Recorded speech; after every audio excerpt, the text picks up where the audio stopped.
Traders, how are you? Marcello, founder of the Day Trading Academy, co-founder of Speed Up Trader. Today, we're going to be doing the recap of what happened in the markets last week.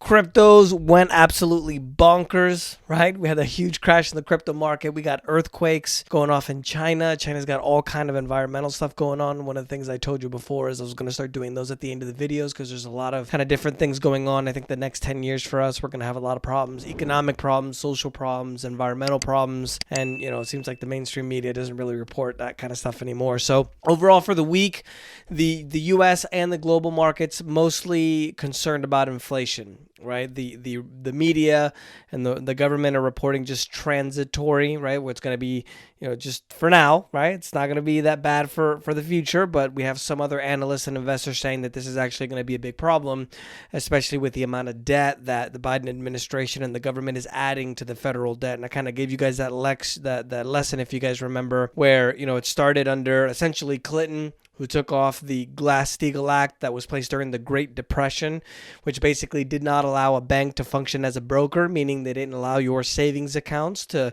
be invested and risked in the stock market. So he took that off, Clinton, and then we had the great 2009 crisis.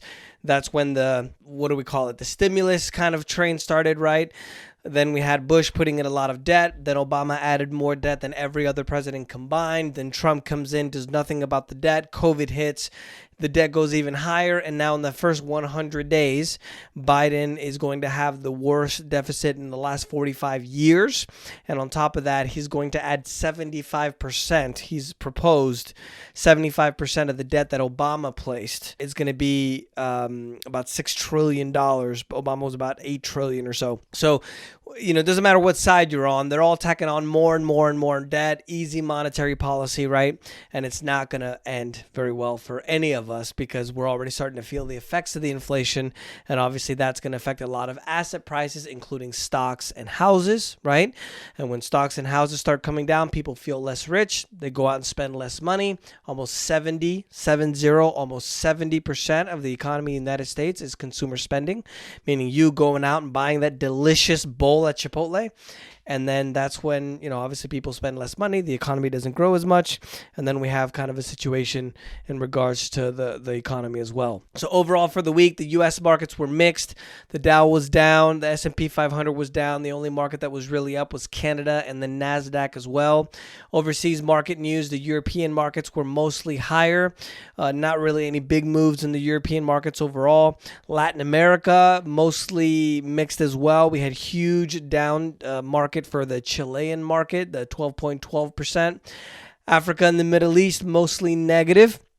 The bigger mover there, let's say, was Nigeria at 3.05%. And then in the far east, we have a mostly mixed market as well, with the Sensex in India being the biggest mover there, positive. Bitcoin and other cryptocurrency news, we had quite a rocking situation with crypto, right? We had a situation where Elon Musk tweeted something along the lines, he insinuated, let's say, that Tesla was actually sold out of its Bitcoin. That started the kind of the crash that we saw this week. Then on Tuesday, the Chinese banking and payments industry, the institutions issued a warning to financial firms stating that don't conduct any business with any virtual currency related business. That made it crash even further. You guys can see what happens when we have a little bit of risk of regulation, right? So that's something to keep an eye of because, who knows what's going to happen in the future in regards to that. So overall, from the peak in April 14th, we're down 35%. It went down 32.25% this week. It's at just under 37,000 while I'm recording the video. Obviously, quite volatile. So it's going to go up and down. But that's the numbers that I took from when I took them at the end of the week. But remember that it's still up 27.87% in 2021. Commodities, the Colonial Pipeline they're saying they're back up and running. Remember that supports or supplies, I should say, 45% of all of the fuel, gas, jet fuel, anything petroleum related to the entire East Coast in the United States.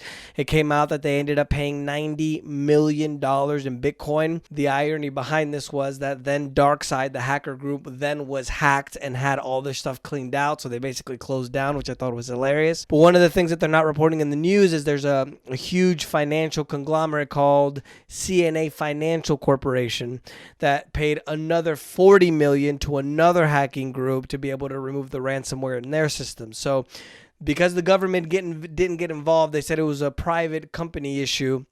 Now I think we're going to see a lot more of these ransomware attacks, and the companies are going to have to pay. And the only people that are going to suffer are you and I, because you're the ones. We can't find the oil. We can't use our systems, right? So that's just the way it is. Oil hit $70 a barrel, the first time since March, on the expectations of the recovery this week. Remember that the CDC actually reported that if you're vaccinated, you're going to actually be able to go inside without masking up. That caused a lot of stocks to go up, especially AMC. I'll tell you guys about that one in a second. Wednesday, lumber prices went down by 5%. Then they surged up 5%, and they hit what's called the limit up and limit down at the CME. The Chicago Mercantile Exchange is the biggest futures market and the largest exchange operator in the world. And that just shows to me it's just a little bit of manipulation, right? The market, it's starting to go down hard. They don't want it to go down hard, so they try to manipulate to the upside. There's definitely some funny business going on. I saw a video on social media, I think it was on YouTube actually, where there's actually a quarter of a mile of just lumber, just wood, just stacked up high. So is there really a shortage of lumber, or is it being exacerbated a little bit? Oil futures for the week, the U.S. crude is down to just under 3%, while international Brent is down just under, 3.5%. Not a lot of news in the precious metals market this week. Gold was up 1.99%. It closed at about 1881. And then silver was up 0.32% at about 27.63.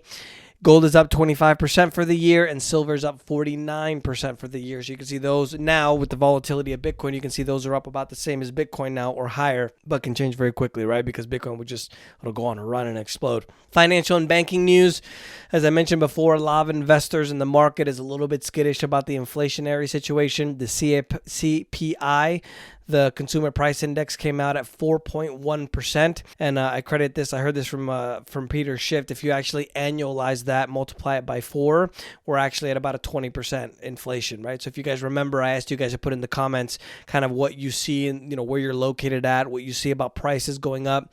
And the reality is I think inflation is actually at about 20-30%, which is not a good thing, because what are you going to do when you spend half of your income on food, right? It's not going to be good. U.S. Treasury Department reported that Thursday the gap for the budget is about $7 trillion over the next decade, which is about 80%.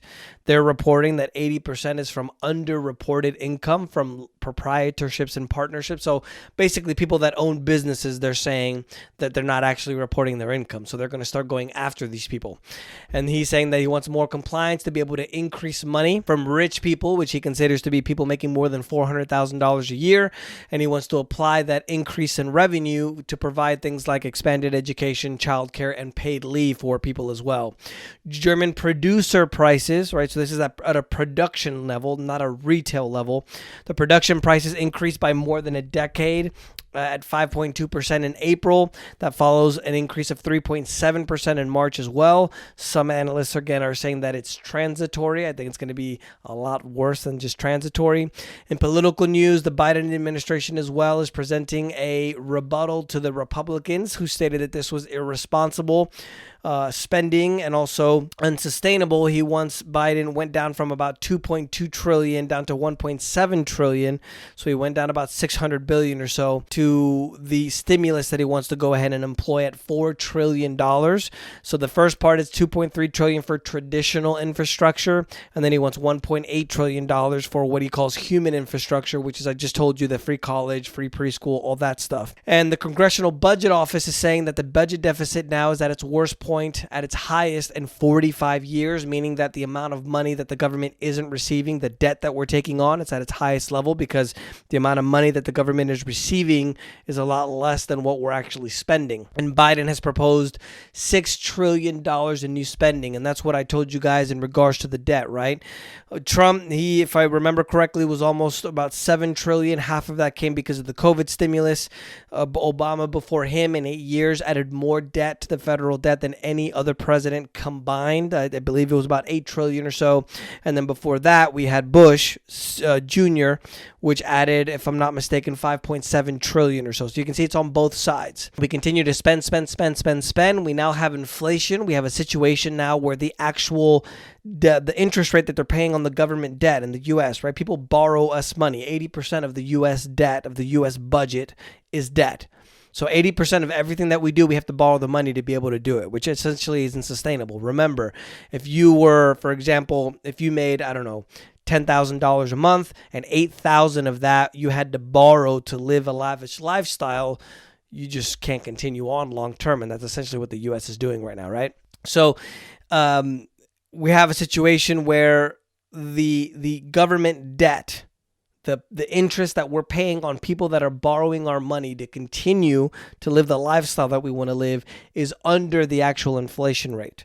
So people now are not willing to buy. This happened in March of this year in 2020. People aren't willing to buy the actual debt. So what do? We just monetize it. We just print our own money. And so this is going to go on forever. And if we have an increase in interest rates, then the interest on the debt that we already have and that we're taking on, which is the biggest deficit, remember, in 45 years, gets bigger and bigger and bigger. So at some point, the budget is a few $1 trillion, let's say.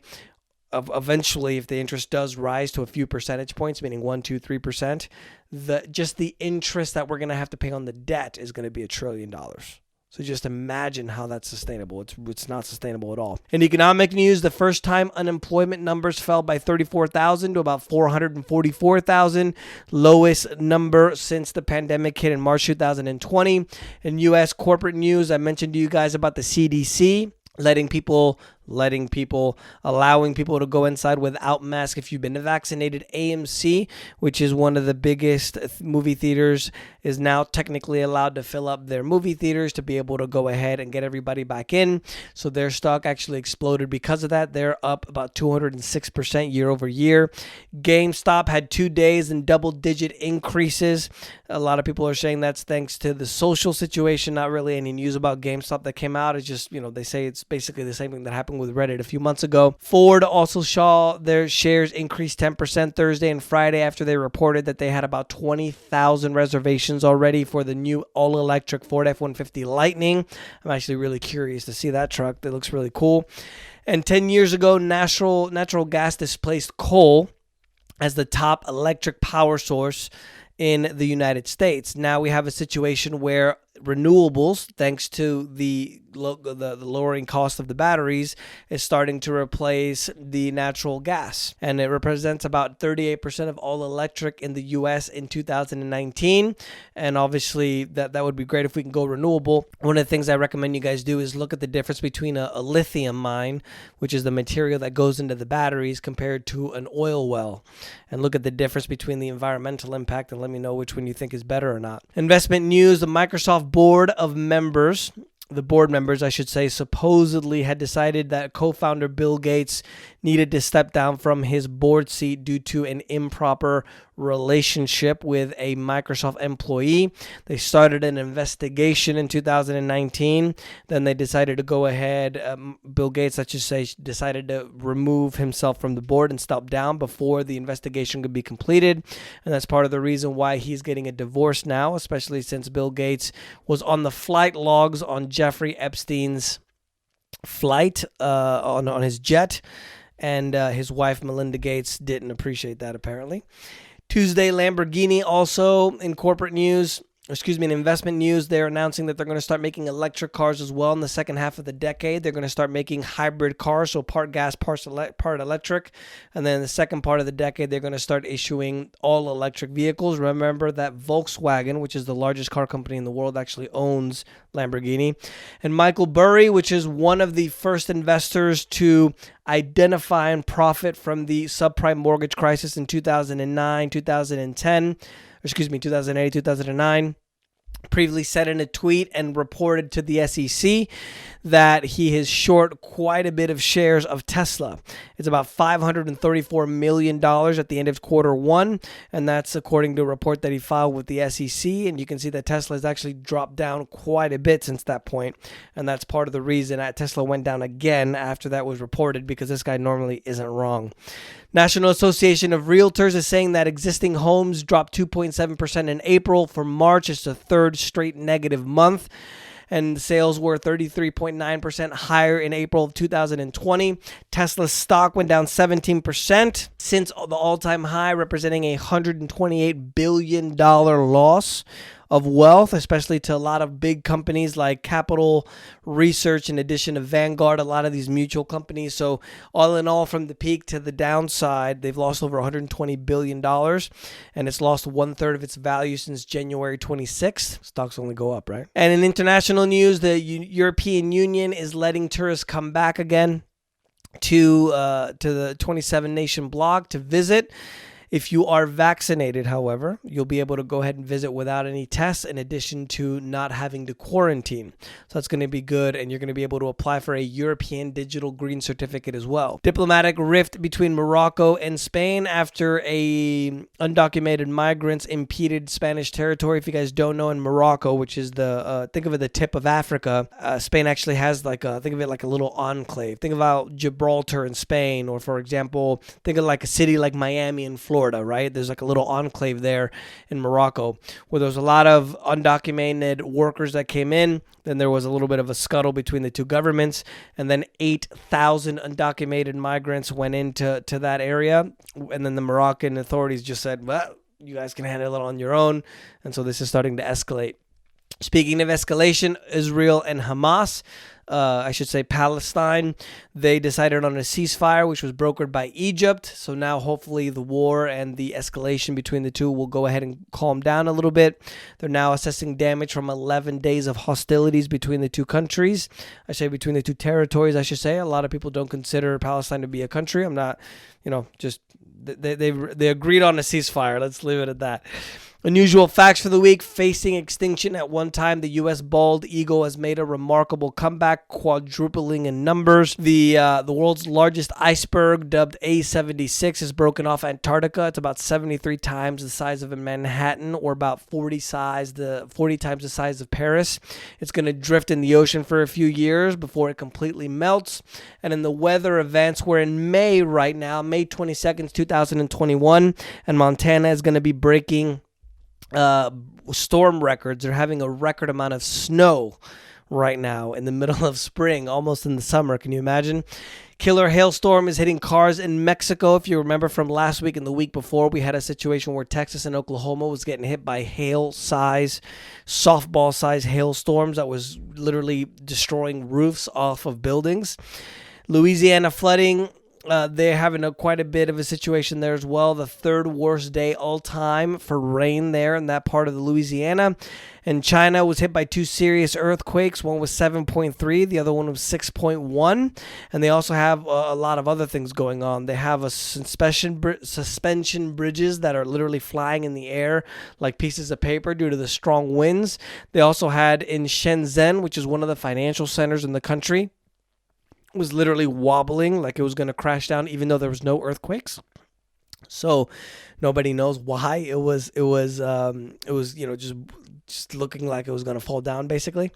And also they've had a manhole explosion in Wuhan. So people were just driving along the street, and think of it of like a sewer just literally exploded out of nowhere, and people were riding their bikes and they just popped up. Hopefully they'll put the video here so you guys can see that. A lot of volcanoes going off as well. The Sinabung volcano in Indonesia again went off. Mount Stromboli in Italy went off as well. And in addition to that, we have, I'm going to try to say this, in DR Congo, Democratic Republic of Congo. If you guys know where Kenya and Tanzania is, it's just to the left of that. The Nyiragongo volcano. Hopefully I said that right. And last but not least, unfortunately, Madagascar is having the worst drought in 40 years. This is quite a big impact as well in the West in the United States. And a lot of people are talking about famine now in Madagascar due to the lack of rain. That's the news for this week, guys. Let me know if you guys have any questions. Don't forget to subscribe. We'll see you next week.